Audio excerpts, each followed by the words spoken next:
ओम शांति। 30 अप्रैल 2026। बाबा के महावाक्य। मीठी बच्ची, तुम्हारी यह वंडरफुल यूनिवर्सिटी है जिसमें बिगड़ी को बनाने वाला भोलानाथ बाप टीचर बनकर तुम्हें पढ़ाते हैं। प्रश्न, इस कयामत के समय में तुम बच्चे सभी को कौन सा लक्ष्य देते हो? उत्तर, हे आत्माएं, अब पावन बनो। पावन बनने बिगर वापस जा नहीं सकते। आधा कल्प का जो रोग लगा हुआ है उससे मुक्त होने के लिए तुम सबको 7 रोज भट्ठी में बिठाते हो। पतितों के संग से दूर रहें, कोई भी याद ना आए तब कुछ बुद्धि में ज्ञान की धारणा हो। गीत, तूने रात गवाई सोए के। ओम शांति। यह बच्चों को किसने कहा? क्योंकि स्कूल में बैठे हुए हो तो जरूर टीचर ने कहा। प्रश्न उठता है, यह टीचर ने कहा, बाप ने कहा, व सतगुरु ने कहा। यह वर्षन्स किसने कही? बच्चों की बुद्धि में पहले पहले यह आना चाहिए कि हमारा बेहद का बाप है जिसको परमपिता परमात्मा कहा जाता है। तो बाप ने भी कहा, शिक्षक ने भी कहा, तो साथ साथ सतगुरु ने भी कहा। यह तुम्हारी बुद्धि में है जो स्टूडेंट हैं और कॉलेज व यूनिवर्सिटी में टीचर पढ़ाते हैं, उनको कोई फादर व गुरु नहीं कहेंगे। यह है भी पाठशाला, फिर यूनिवर्सिटी कहो व कॉलेज कहो, है तो पढ़ाई ना। पहले पहले यह समझना है, पाठशाला में हमको कौन पढ़ाते हैं। बच्चे जानते हैं वह निराकार जो सभी आत्माओं का बाप है, सर्व का सद्गति दाता है, वह हमको पढ़ा रही है। यह सारी रचना उस एक रचता की प्रॉपर्टी है। तो खुद ही बैठ रचना के आदि मध्य अंत का राज समझाते हैं। तुम बच्चों ने जन्म लिया है बाप के पास। तुम बुद्धि से जानते हो हम सभी आत्माओं का वह बाप है जिसको ज्ञान का सागर, नॉलेज फुल कहा जाता है। ज्ञान का सागर है, पतित पावन है। ज्ञान से ही सद्गति होती है। मनुष्य पतित से पावन बनते हैं। अब तुम बच्चे यहां बैठे हो और कोई स्कूल में किसको बुद्धि में नहीं रहता कि हमको ज्ञान का सागर निराकार बाप पढ़ा रही हैं। यह यहां ही तुम जानते हो, तुमको ही समझाया जाता है। खास भारत और आम सारी दुनिया में ऐसे कोई भी नहीं समझेंगे कि हमको निराकार परमात्मा पढ़ाते हैं। उनको पढ़ाने वाले हैं ही मनुष्य टीचर। और फिर ऐसा भी ज्ञान नहीं है जो समझे हम आत्मा हैं। आत्मा ही पढ़ती है, आत्मा ही सब कुछ करती है। फलानी नौकरी आत्मा करती है इन ऑर्गन्स द्वारा। उनको तो यह रहता है कि हम फलाना हैं, झट अपना नाम रूप याद आ जाता है। हम यह करते हैं, हम ऐसे करते हैं, शरीर का नाम ही याद आ जाता है, परंतु वह रॉन्ग है। हम तो पहले आत्मा है ना, पीछे यह शरीर लिया है। शरीर का नाम बदलता रहता है, आत्मा का नाम तो नहीं बदलता। आत्मा तो एक ही है। बाप ने कहा है, मुझ आत्मा का एक ही नाम शिव है। यह सारी दुनिया जानती है। बाकी इतने सब नाम शरीरों पर रखे जाते हैं। शिव बाबा को तो शिव ही कहते हैं बस। उनका कोई शरीर नहीं दिखाई पड़ता। मनुष्य के ऊपर नाम पड़ता है, मैं फलाना हूं, हमको फलाना टीचर पढ़ा रहे हैं। नाम लेंगे ना। वास्तव में आत्मा शरीर के द्वारा टीचर का काम करती है, उनकी आत्मा को पढ़ाती है। संस्कार आत्मा में होते हैं, ऑर्गन्स द्वारा पढ़ाती है, पार्ट बजाती है संस्कार अनुसार। परंतु देह पर जो नाम पड़े हैं, उस पर सारे धंधे आदि चलते हैं। यहां तुम बच्चे जानते हो, हमको निराकार बाप पढ़ाते हैं। तुम्हारी बुद्धि कहां चली गई? हम आत्मा उस बाप के बने हैं। आत्मा समझती है निराकार फादर हमको आकर इस साकार द्वारा पढ़ाते हैं। उनका नाम है शिव। शिव जयंती भी मनाते हैं। शिव तो है बेहद का बाप। उनको ही परम पिता परमात्मा कहा जाता है। वह सभी आत्माओं का बाप है। अब उनकी जयंती कैसे मनाते हैं? आत्मा शरीर में प्रवेश करती है, वह गर्भ में आती है, ऊपर से आती है, यह किसको मालूम नहीं पड़ता। क्राइस्ट को धर्म स्थापक कहते हैं। उनकी आत्मा पहले पहले ऊपर से आनी चाहिए। सतो प्रधान आत्मा आती है, कोई भी विकर्म किया हुआ नहीं है। पहले सतो प्रधान, फिर सतो रजो तमो में आते हैं, तब विकर्म होते हैं। पहले आत्मा जो आएगी, सतो प्रधान होने के कारण कोई दुख नहीं भोग सकती। आधा टाइम जब पूरा होता है, तब विकर्म करने लगती है। आज से 5000 वर्ष पहले बरोबर सूर्यवंशी राज्य था और सब धर्म बाद में आए। भारतवासी विश्व के मालिक थे। भारत को अविनाशी खंड कहा जाता है और कोई खंड था नहीं। तो शिव बाबा है बिगड़ी को बनाने वाला। भोलानाथ शिव को कहा जाता है, ना कि शंकर को। भोलानाथ शिव बिगड़ी को बनाने वाला है। शिव और शंकर एक नहीं है, अलग अलग हैं। ब्रह्मा विष्णु शंकर की कोई महिमा नहीं है। महिमा सिर्फ एक शिव की है जो बिगड़ी को बनाते हैं।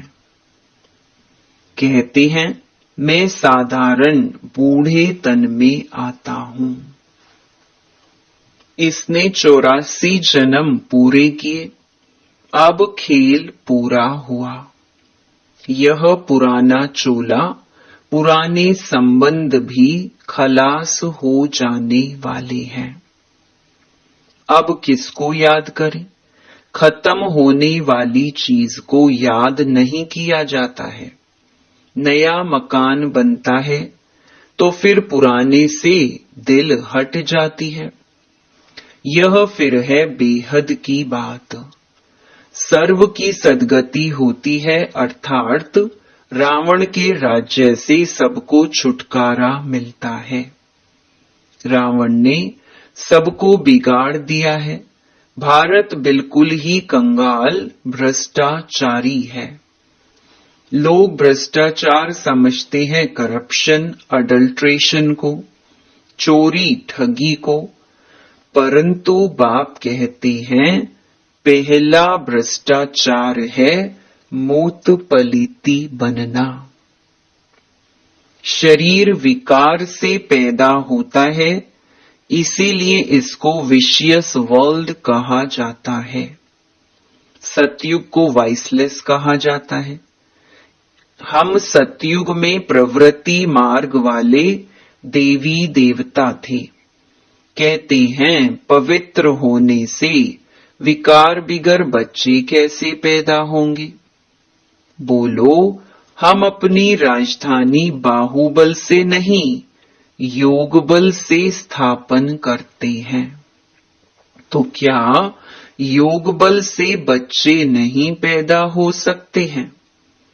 जबकि है ही वाइसलेस वर्ल्ड, पवित्र गृहस्थ आश्रम।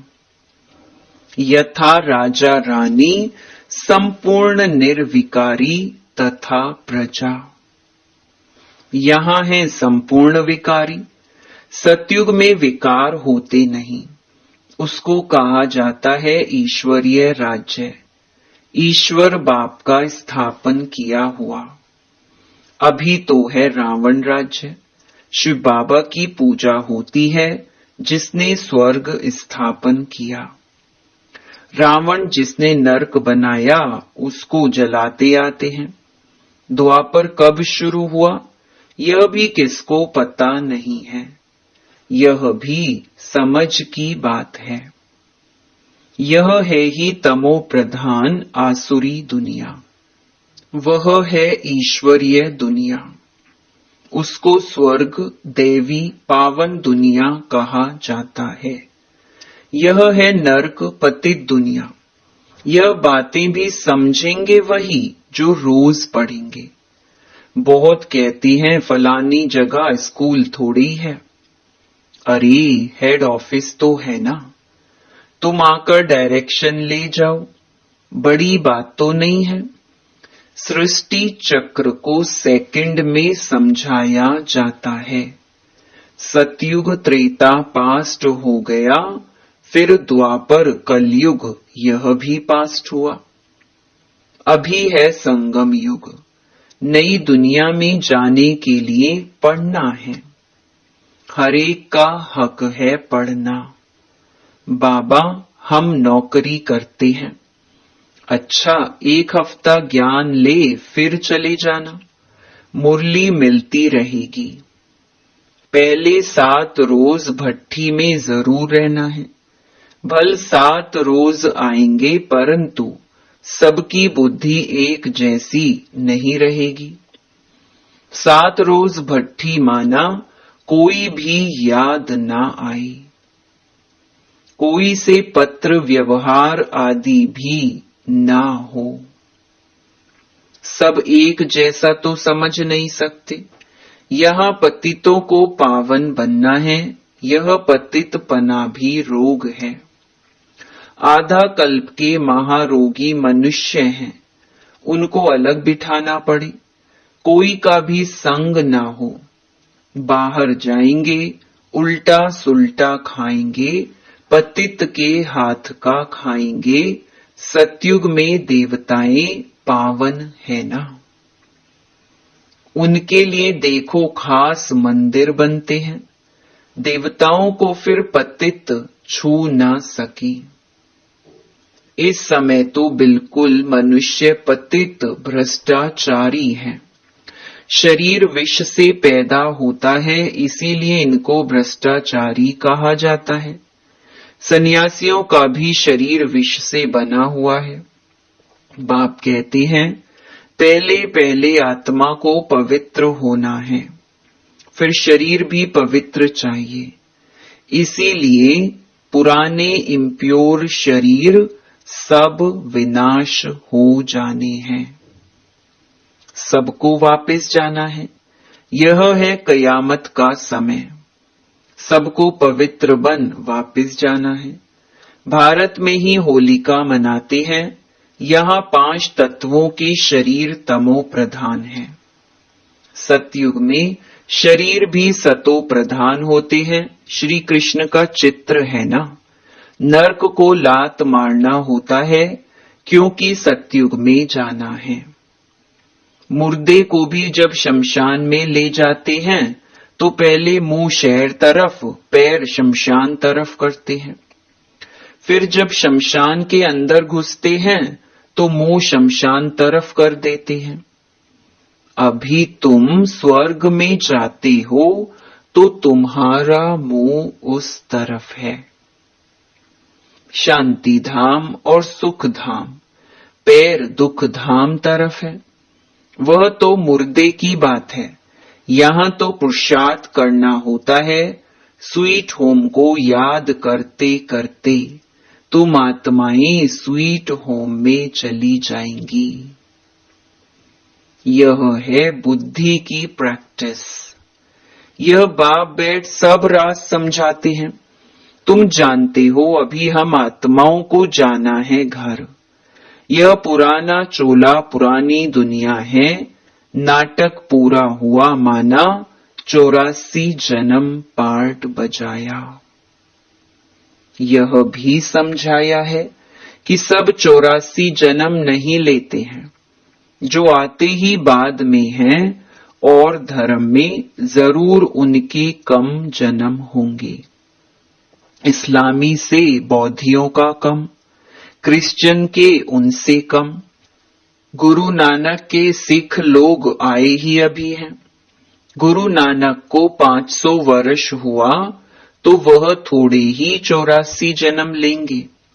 हिसाब किया जाता है 5000 वर्ष में इतने जन्म, तो 500 वर्ष में कितने जन्म हुए होंगे?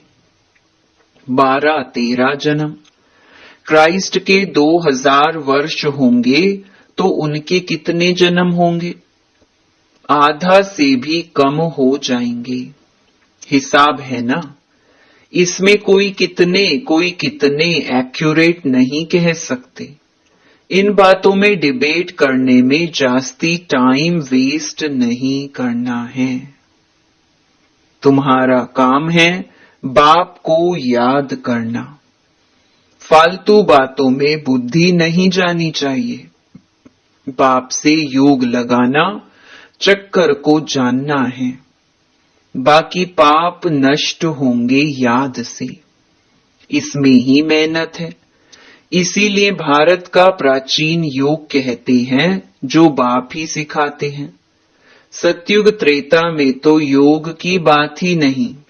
फिर भक्ति मार्ग में हठ योग शुरू होता है। यह है सहज राजयोग।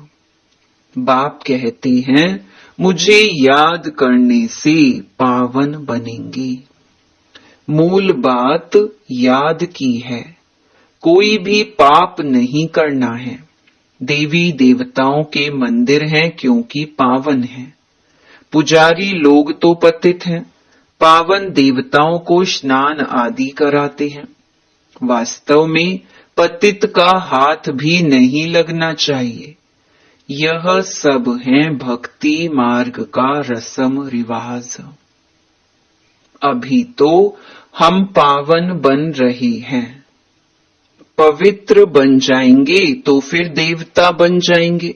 वहां तो पूजा आदि की दरकार नहीं रहती। सर्व का सद्गति दाता है ही एक बाप। उनको ही भोलानाथ कहते हैं। मैं आता हूं पतित दुनिया पतित शरीर में, पुराने रावण राज्य में। हाँ, कोई के भी तन में प्रवेश कर मुरली चला सकते हैं। इसका मतलब यह नहीं कि सर्वव्यापी है। हर एक में तो अपनी अपनी आत्मा है। फॉर्म में भी लिखवाया जाता है, तुम्हारी आत्मा का बाप कौन है, परंतु समझते नहीं हैं। आत्माओं का बाप तो एक ही होगा, हम सब ब्रदर्स हैं। फादर एक है, उनसे वर्षा मिलता है जीवन मुक्ति का। वही लिबरेटर गाइड है, सभी आत्माओं को ले जाएंगे स्वीट होम। इसीलिए पुरानी दुनिया का विनाश होता है। होलिका होती है ना, शरीर सब खत्म हो जाएंगे, बाकी आत्माएं सब वापस चली जाएंगी। सतयुग में तो फिर बहुत थोड़े होंगे। समझना चाहिए कि स्वर्ग की स्थापना कौन कराते हैं, कलयुग का विनाश कौन कराते हैं, सो तो क्लियर लिखा हुआ है। कहते हैं मिठरा घुर तो घुराई, माना प्यार करो तो प्यार मिलेगा। बाप कहते हैं जो मेरे अर्थ बहुत सर्विस करते हैं मनुष्य को देवता बनाने की, वह जास्ती प्यारे लगते हैं। जो पुरुषार्थ करेंगे वही उच्च वर्षा पाएंगे। वर्षा आत्माओं को पाना है परमात्मा से, आत्म अभिमानी बनना पड़े। कई बहुत भूले भी करते हैं, पुरानी आदतें पक्की हो गई हैं, तो कितना भी समझाओ वह छूटती नहीं। उससे अपना ही पद कम कर देते हैं। अच्छा, मीठे मीठे सिकिलधे बच्चों प्रति माता पिता बाप दादा का याद प्यार और गुड मॉर्निंग।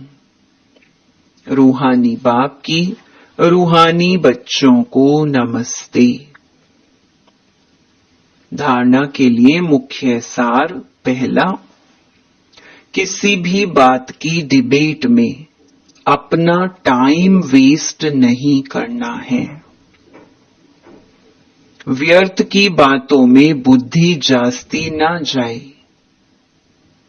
जितना हो सके याद की यात्रा से विकर्म विनाश करने हैं। आत्म अभिमानी रहने की आदत डालनी है। दूसरा, इस पुरानी दुनिया से अपना मुंह फेर लेना है। शांति धाम और सुख धाम को याद करना है। नया मकान बन रहा है तो पुराने से दिल हटा लेनी है।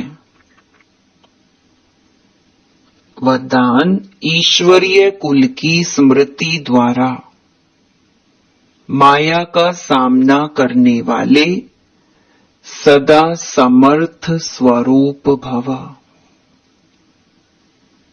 किसी भी कार्य में सफलता प्राप्त करनी है तो पहले स्मृति द्वारा समर्थी स्वरूप बनो। समर्थी आने से माया का सामना करना सहज हो जाएगा। जैसी स्मृति होती है वैसा स्वरूप बन जाता है। इसीलिए सदा पावरफुल स्मृति रहे कि जब तक यह ईश्वरीय जन्म है तब तक हर सेकंड, हर संकल्प, हर कार्य ईश्वरीय सेवा पर हूं। हमारा यह ईश्वरीय कुल है।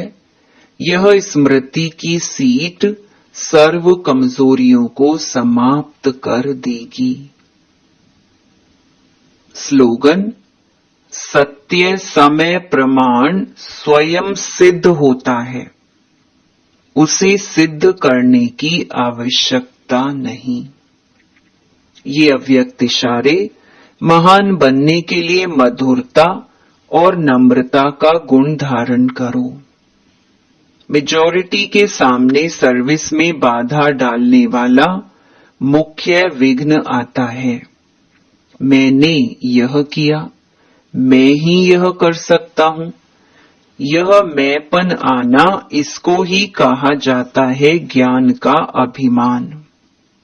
बुद्धि का अभिमान, सर्विस का अभिमान, इन रूपों में ही विघ्न आते हैं। इस प्रकार के विघ्नों को समाप्त करने के लिए सदा एक शब्द याद रखना कि मैं निमित्त हूं। निमित्त बनने से ही निराकारी, निरहंकारी और नम्र चित्त, निसंकल्प अवस्था में रह सकते हैं। यही धारणाएं वायुमंडल को निर्विघ्न बना देती हैं। अच्छा, ओम शांति।